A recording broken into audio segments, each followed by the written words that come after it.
Good morning friends, তোমরা সবাই কেমন আছো? আশা করি ভালো আছো। আর আমি তো খুব ভালো আছি। আর এই দেখো আমার উইন্ডোর ছোট্ট দুটো ফুল হাসি মুখ করে আমার দিকে তাকিয়ে আছে, আর ওদের দেখে আমার সকালটাও খুব ভালো হয়ে যায়। বলো তো বন্ধুরা, আমি কি বাড়ছি? হ্যাঁ, আশা করি তোমরা সবাই বুঝে গেছো যে আমি কাঁচা হলুদ নিয়ে বসে গেছি বাটতে।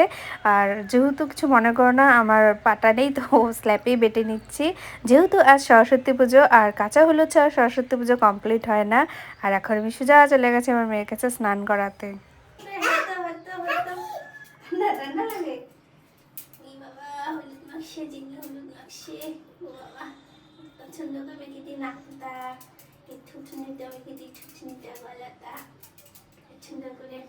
মেয়ে তো পুরো ঠান্ডায় কাঁপছিল, স্নান করবো না বলে পুরো লাফালাফি চেঁচামেচি করছিল।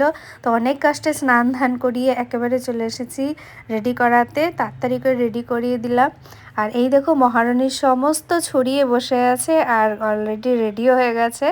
তারপর আমি তো রেডি হতেই পারিনি, ওইভাবেই চলে গেছি দৌড়াতে দৌড়াতে মেয়েকে নিয়ে অঞ্জলি দেওয়াবো বলে। আর আমার মেয়ে তাড়াহুড়োতে সোজা হাঁটবে না উল্টো হাঁটবে বুঝে পাচ্ছিল না। তারপরে ফাইনালি তাড়াহুড়ো করে হেঁটে চলে গেল স্কুলের ভেতর। আর এই দেখো কত সুন্দর করে আলপনা দেওয়া হয়েছে, চারিদিকটা খুব সুন্দর দেখাচ্ছিল। যেহেতু পুজো এখনও স্টার্ট হয়নি, তো মায়ের মুখটা ঢাকাই ছিল। আর বাঙালির টাইম তো জানোই, ঠাকুরমশাই টাইম দিয়েছে কখন, দৌড়ে এলাম। আর এসে দেখি ঠাকুরমশাইয়েরই পাত্তা নেই। কোথায় এসেছিস? কোথায় এসেছিস? কোথায়? দুর্গা মা, সরস্বতী মা। তো ফাইনালি অপেক্ষা করতে করতে ঠাকুরমশাইকে ধরে এনে পুজোতে বসানো হয়েছে। এখন বাজে 11:30। আর এখানে দেখো যজ্ঞও শুরু হয়ে গেছে। খুব সুন্দর লাগছিল যজ্ঞের মধ্যে মায়ের মুখটা দেখতে। আর আমার মেয়ে ফুল নিয়ে আমাকে বারবার দেখাচ্ছে, মা ঠিকঠাক নিয়েছি দেখো। তো পুজো কমপ্লিট করে ফাইনালি আমরা চলে গেলাম বাড়িতে। আমরা রেডি সেডি হয়ে তাড়াহুড়ো করে দুজনে মিলে এখন যাচ্ছি ম্যামের, জিনির শিব মন্দির ম্যামের ডান্স স্কুলে।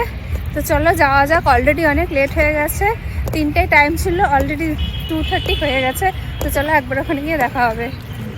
আমরা এসে গেছি ম্যামের বাড়িতে। এই দেখো কত সুন্দর সাজানো হয়েছে মায়ের মূর্তিটাকে, আলপনাও দেওয়া হয়েছে সুন্দর সুন্দর। আমরা একটু পোজ নিয়ে সুধা বসে গেছি খাওয়ার খেতে প্রসাদ।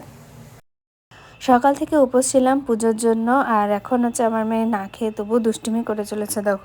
তো ফ্রেন্ডস, আমরা ম্যামের বাড়ি থেকে বেরিয়ে গেছি। আর মেয়ের ওখানে পুরো পেট ভরে খিচুড়ি প্রসাদ খেয়ে নিয়েছি। খেয়ে দিয়ে মেয়ে আর আমি বেরিয়ে গেছি। এখন ডাইরেক্ট চলে যাব শিলিগুড়ি কলেজ মাঠে। তো এখান থেকে গাড়ি ধরে, শিব মন্দির এটা, তো এখান থেকে গাড়ি ধরে ডাইরেক্ট চলে যাব শিলিগুড়ি।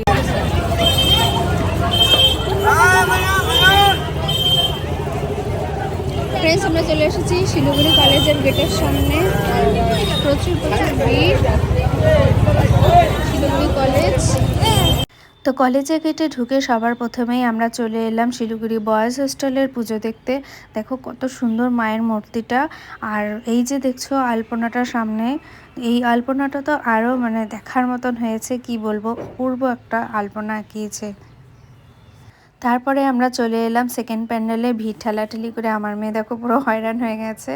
আর সেকেন্ড প্যান্ডেলের ডেকোরেশনটা খুব সুন্দর হয়েছে। এই দেখো আশপাশটা খুব সুন্দর বানিয়েছে, পুরোটাই দেখাবো। আর আমি মাঝখানে একটু পোজ নিয়ে রিলসও বানিয়ে নিলাম এই ফাঁকে ভিড়ের মাঝে। আর এই দেখো মমতাদির খুব সুন্দর একটা আর্ট করেছে, কে এঁকেছে জানি না।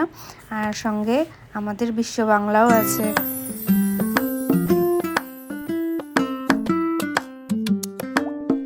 এখানে কত সুন্দর আঁকিয়েছে, দেখেছিস? বলতো কি আছে? বুঝতে পারছিস না?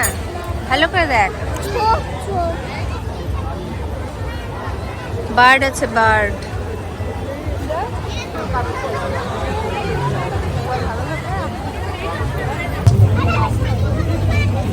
দেখেছিস? হ্যাঁ,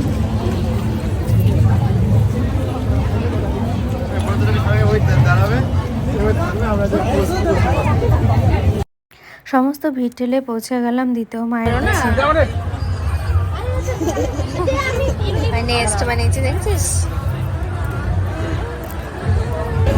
তো ফ্রেন্ডস আমরা এখন আছি, কোথায় আছি বল? কলেজ মাঠ। শিলিগুড়ি কলেজের কলেজ মাঠে এখন আমরা 3 বান্ধবী বসে বসে গল্প করছি, সুখ দুঃখের গল্প। আর আমাদের পুজো প্যান্ডেল ঘোরা কমপ্লিট, পাগুলো ব্যথা হয়ে গেছে, যার জন্য একটু বসে রেস্ট করছি। একটু পরে আমরা চলে যাবো, কোথায় যাবো? ঘুরতে, নেক্সট প্যান্ডেলে। তো তোমাদের পুজোর দিনটা কেমন কাটলো অবশ্যই আমার সাথে শেয়ার করো। আমার দিনটা তো খুবই ভালো কেটেছে, আর আশা করি তোমাদেরও ভালো লেগেছে। যদি ভালো লেগে থাকে লাইক শেয়ার কমেন্ট অবশ্যই করবে। দেখা হচ্ছে নেক্সট ভিডিওতে। টাটা।